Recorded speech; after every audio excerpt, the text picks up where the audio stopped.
JP Maguliano yung nangunguna sa puntos nitong EAC Generals. At ang adjustment naman ni Coach Gerson, si Gurtiza ang magsisimula ng quarter na to. Robin will come off the bench at eto na. King Gurtiza for 3. Medyo malamig pa itong si Gurtiza. Pero anytime pwedeng talagang pwedeng mag-step up itong si King dahil katulad ng ginawa nila last game against LPU Pirates, talagang itong si King Gurtiza ang bumuhay doon sa fourth quarter and doon sa overtime game nila. Sunga steps back for a 3. No, Etnilag with the rebound. Kinal. Cosejo, the signature one-handed shot. Last game pa yun, Anton hindi pumapasok Usually, pagka ganong tira ni favorite shot ni Nat Cosejo, automatic na yun pero yung 3 points naman pumapasok. Oo, pero okay lang din. Even lang din. So, samantala, ayan na, Jane Talampas with a 3-pointer. Meron ng 9 points itong si Jade Talampas. Gurtiza, spin move, naipit. Nakapantay na itong mga Generals or mga Chiefs kay King Gurtiza as the Generals are unable to stop this basket by Talampas. Yung mga Chiefs naman ngayon ang tumatakbo. Kung kaninang first half, yung AAC Giants ngayon, yung Chiefs naman. Luciano, put back attempt. Able to draw a foul.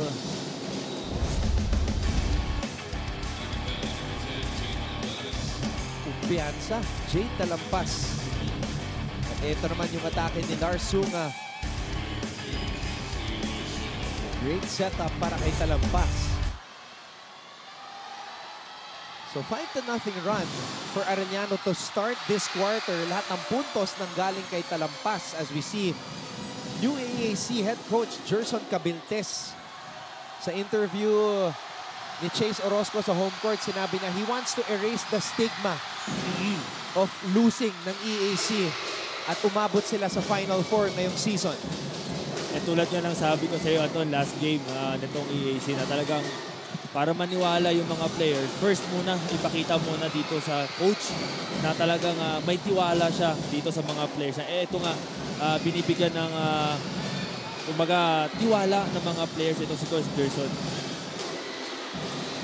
Talampas with a miss. Luciano tumatakbo. Oh, Dave Etnilag could not handle the pass. Good intention na sana yung ginawa ni Luciano, kaya lang medyo napalakas yung pasa niya.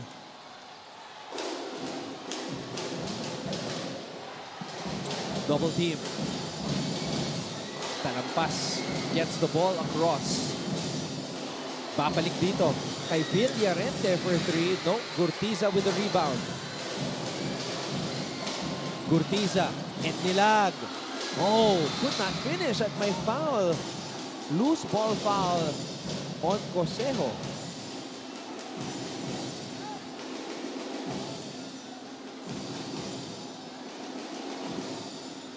Nat Cosejo, so far, meron pa lamang siyang 4 points dito. And tingnan natin kung itong second half talagang magkakaroon ng malaking adjustment itong si Nat. Pero ang delikado dito, Ray, meron ng 3 foul si Nat. And he's still on the court. Mahirap yan kung mapipick up niya yung ika-4 na foul.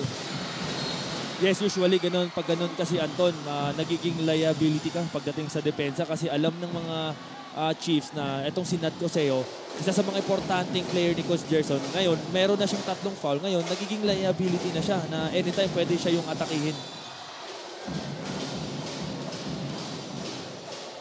And that's a foul on Villarente.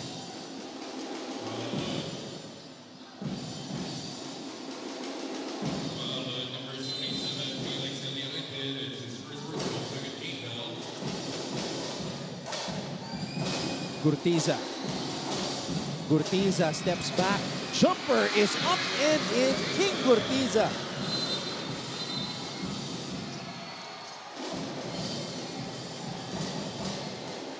itinawag itong mga referee natin. So, tingnan natin kung ano yung itinawag ng referee. Technical foul on the Arellano Chiefs for improper bench decorum. That's the second infraction. Yan yung mentor ni Coach Chico Manabat, Coach Manny Dandan. So, once upon a time, syempre, player si Coach Chico Manabat. He was his coach, Manny Dandan.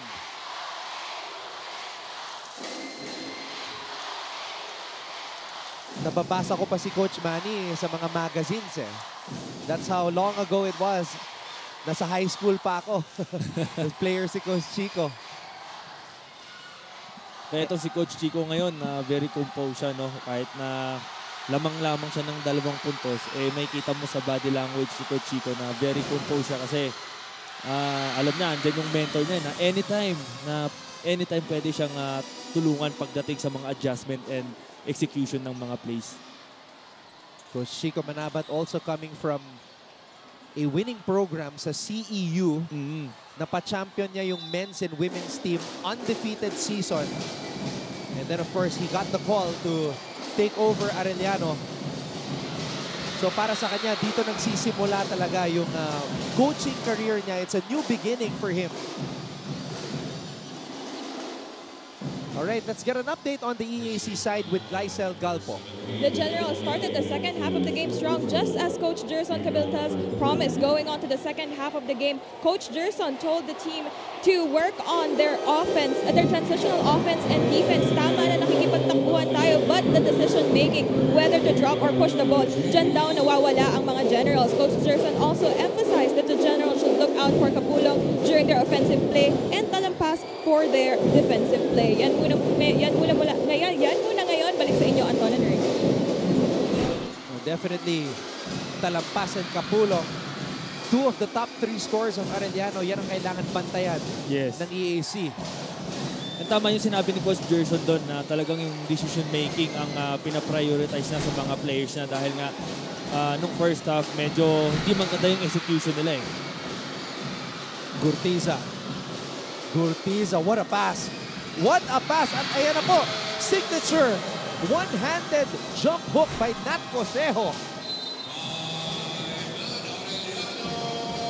At tapla na naman po tayo, 43 all as Coach Chico Manabat calls a timeout.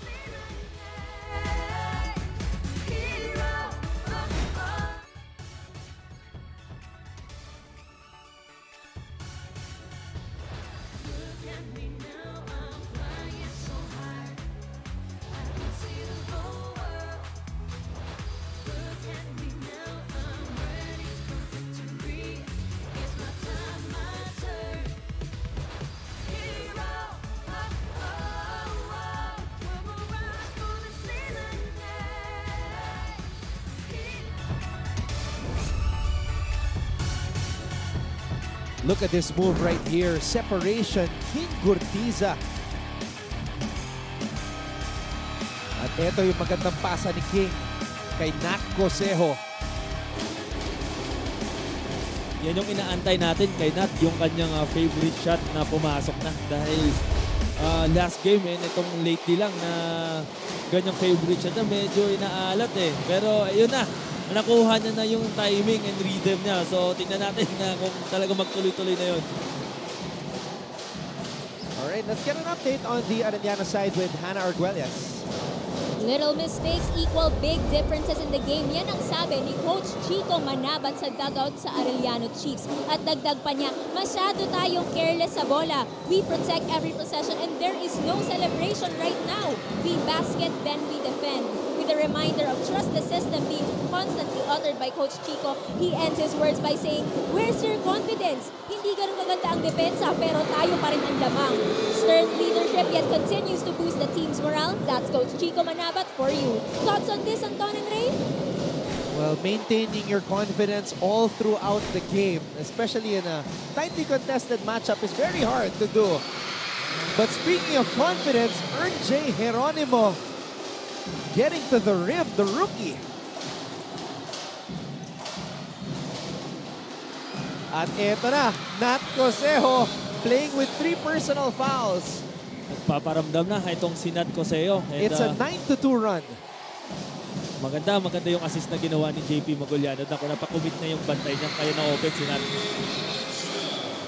Ganda ng pag-cut doon. Backdoor play by Basti Valencia ties the game up at 47. Gurtiza. Papad na dito sa third quarter. Cosejo. Luciano for 3. Kapulong with the board. Hindi mahanap ng EAC yung kanilang gustong outside shooting eh. Kasi tuwing nandun yung open lane, ang bilis makarecover ng mga taga-Chiefs. Geronimo missing on the drive. Maguliano. Blocked again by Kapulong. Cosejo. Cosejo in the paint. Gives the lead to EAC. And if you're the Chiefs, kailangan magdoble effort ka na dito kay Nat Coseo since itong si Nat, nakukuha na yung kanyang rhythm pagdating sa opensa. Kapulong with 5 blocks in this game. Gurtiza. Offensive rebound para kay Maguliano. Susubok mula sa labas. And J. Geronimo with the rebound. Oh, that's going to be an offensive foul. Yes, a clear offensive foul.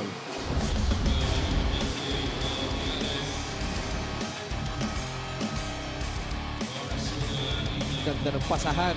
Yes. At ito naman yung atake ni J. Geronimo.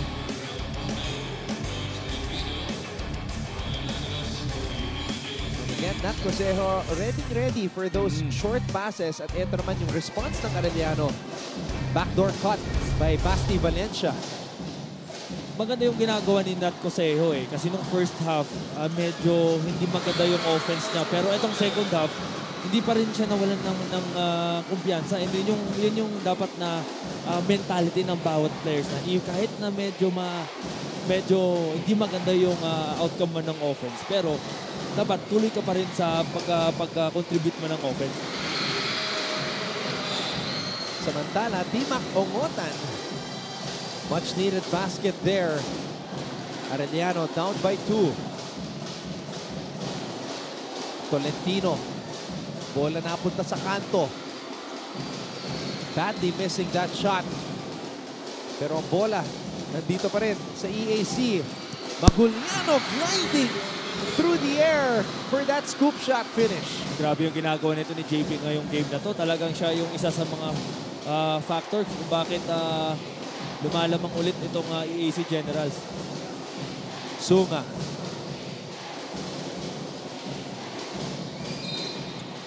And that's a foul on Backwood.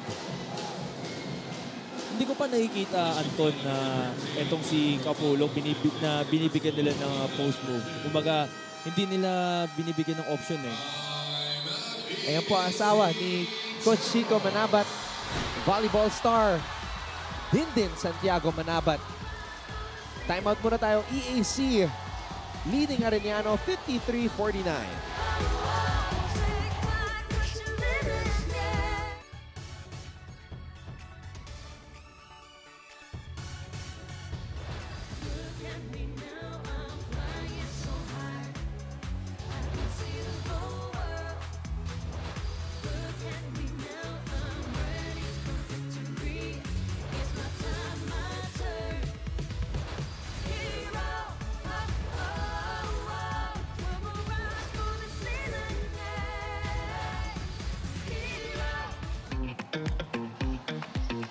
Okay, dahil painit ang ating laro, silipin muna natin yung mga Emilians dito sa ating fan cam.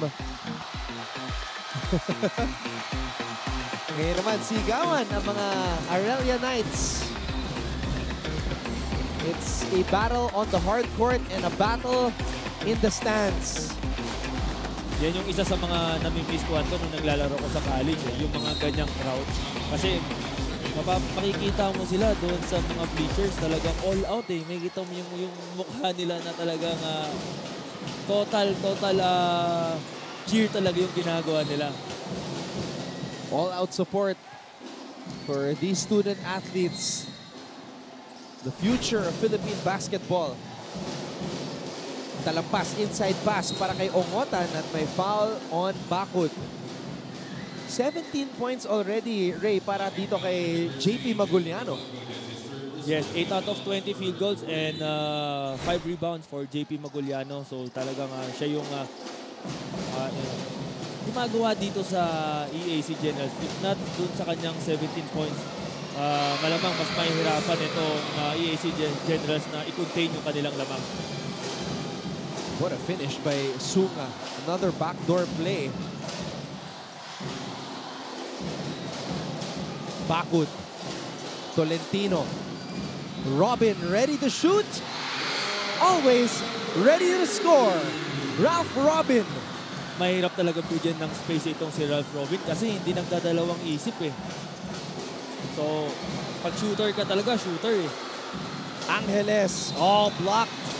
Pero may foul dito kay T-Mac Ongotan.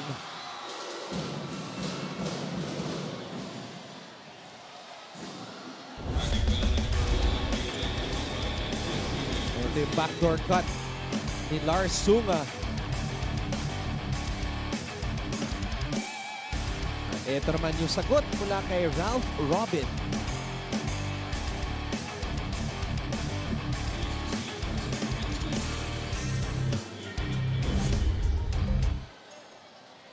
May review dito with a minute and 48 remaining in the third.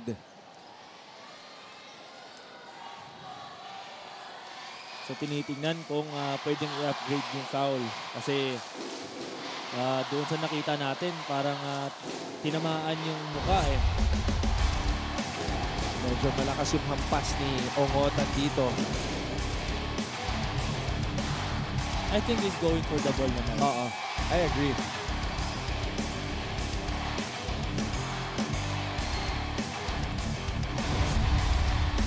Lalo na sa anggulong yon, kitang-kita naman na going for the ball itong si Ongotan.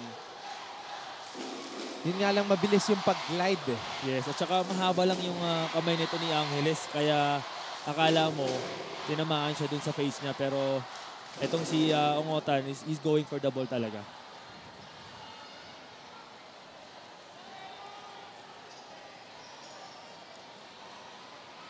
It's a long review though by our officials.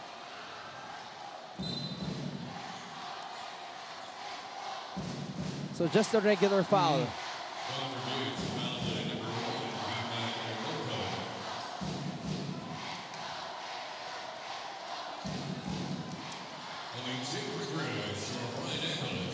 Two free throws para kay Angeles. With a minute and 48 remaining in the third.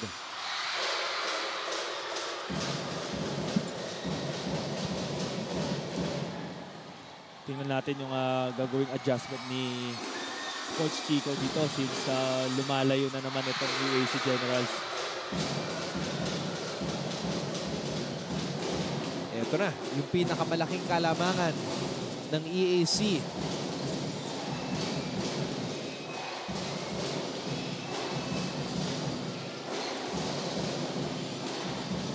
Ongotan could not get the basketball. Sunga.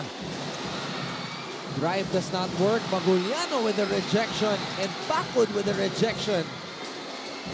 Talampas mula sa labas. Ongotan, drop pass para kay Sunga.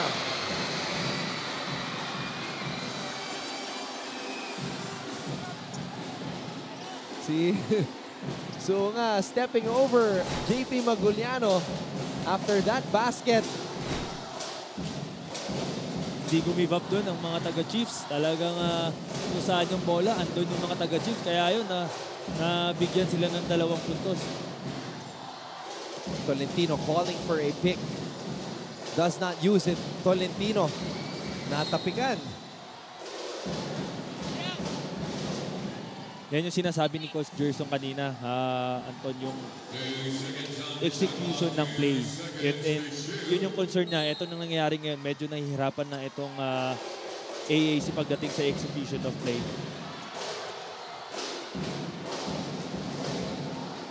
Tolentino. 7 on the shot clock. Double team. Robin. Robin with a runner. And rebound, Ongotan. Lead pass para kay Sunga. And Sunga will head to the line for 2.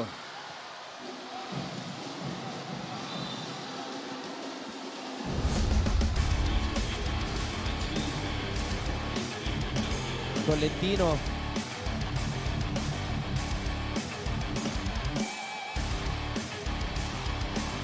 Sumisenyas yung mga players ng unsportsmanlike. And I think the reason is kumapit sa right shoulder si Tolentino eh. Delikado yan. Yes. At first, he was going for the ball. Kaya lang, nung pababa na siya, hinila niya pababa yung balikat nitong si Sunga. And yan kasi yung minsan mahirap, Anton, pag ikaw yung challenge. Kasi ikaw, ang intention mo lang is going for the ball. Kaya lang minsan kasi mayroon tayong extra motion na hindi natin na sinasadya. At ayun na nga, tinawagan ng unsportsmanlike foul after that review. Kasi dahil dun sa hinatak niya, etong si Sunga.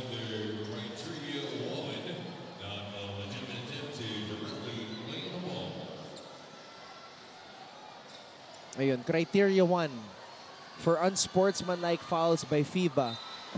No clear attempt to play the ball.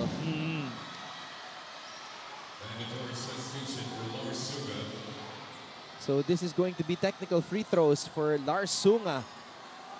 Malaking development to sapagkat nagkaroon na ng 7-point lead itong EAC.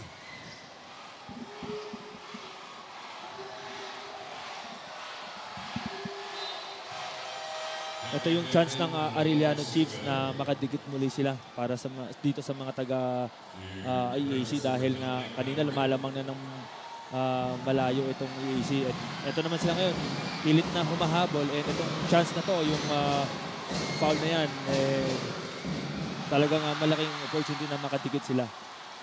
Kaya lang di na ipasok ni Dominic Deirit. Itong unang free throw.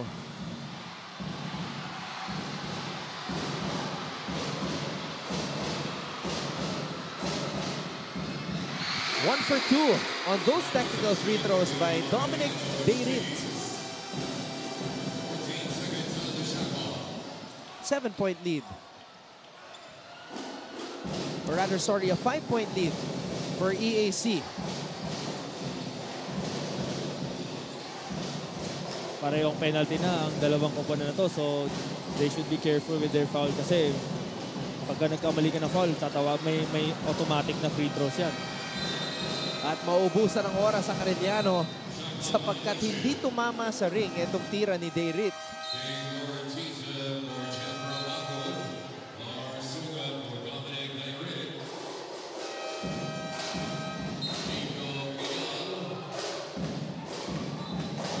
Substitutions dito para kay Coach Gerson Cabiltes. So, 2 point guard, pinasok sa loob, Kinal at Tolentino.